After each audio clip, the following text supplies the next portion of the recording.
Hello, welcome to the Hockey Kid, and today I'm going to talk about the Calder Trophy in 2021. So I'm gonna get started.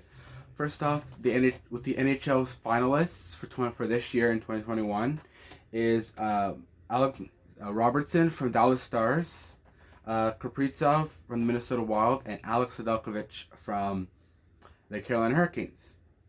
So these are the three that are guaranteed. One of them is guaranteed to win the award this year, and it'll be interesting to see which one it is. I don't think anyone from that list shouldn't deserve it. One deserves it more than the other, obviously, because he was the best. But we'll get on with that. So I'm gonna go through my top 6 for this year. At number 6, I have Tim Stützle, who was drafted 3rd overall last year. He drafted 3rd by Ottawa.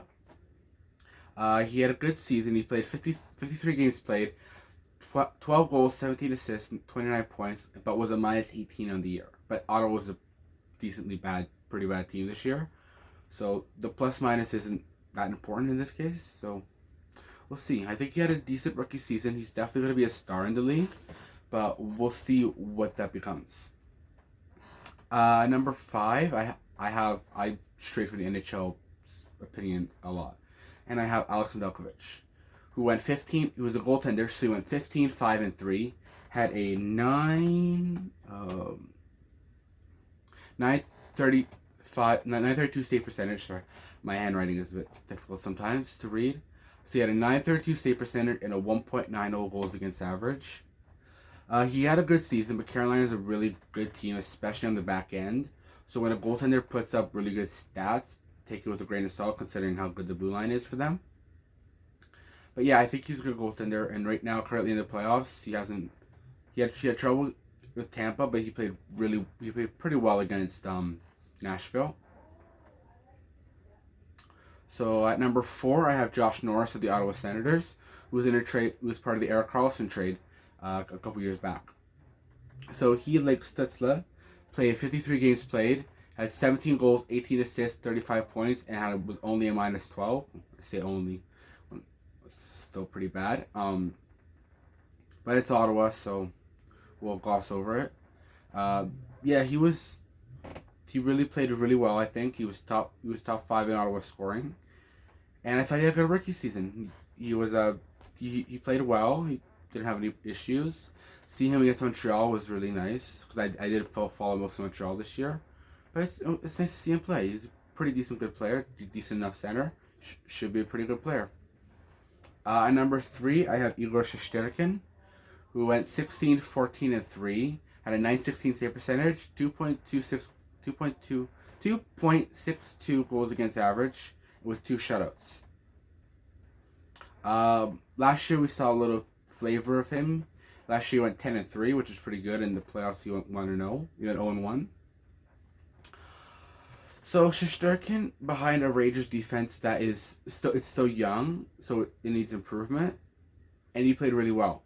Compared to what Kincaid put up and what Georgiev put up, he played fantastic.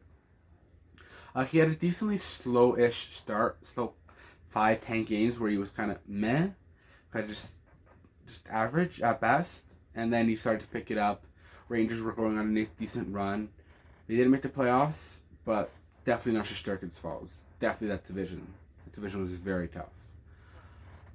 So number 2, I have Robertson from Dallas.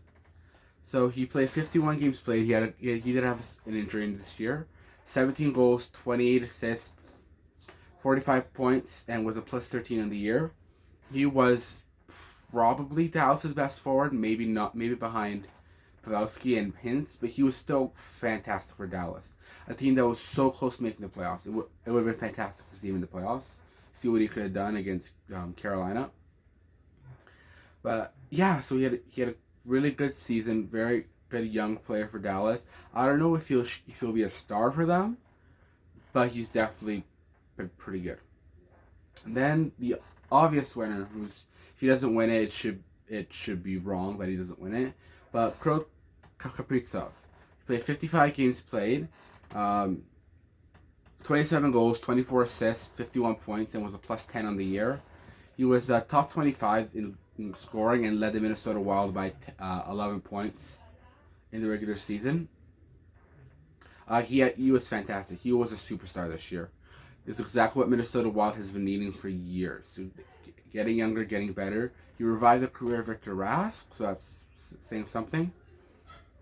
So next we'll go into the last four winners. So in 2020, Cale Makar won. He had a good rookie season. He's one of the best defensemen in the league now. 2019, Elias Pettersson, who was drafted in 2017, so it took him a couple years to come over, and he's solidified his spot as the number one center in Vancouver, barring injury, which was injured this year.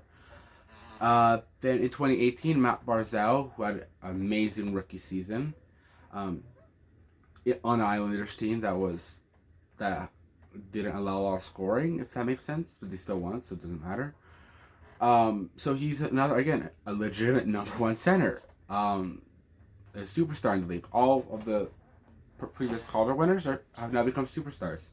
And in 2017, Matthews, he won it. He's number one center in Toronto. He's a superstar in the league. So generally speaking, if you win a Calder, you'll be a pretty good player in the league. And some runner-ups, Quinn Hughes, he's still fantastic. Best, I don't know what's it. I think it was Calder in 2019. I can't remember off the top of my head, but anyways. Barzal, they have Besser with and Calder. Keller's a good player. Besser's a good superstar player. Vancouver. And Matthews just is a great player too. So the Calder Trophy for the best rookie, I think Kaprizov was the best rookie. A majority of people agree with me. I'd love to hear your comments in the comment section below. Please like and subscribe and hit the bell notification so you never miss a video. And thank you so much for watching. And I hope to see you all again very soon.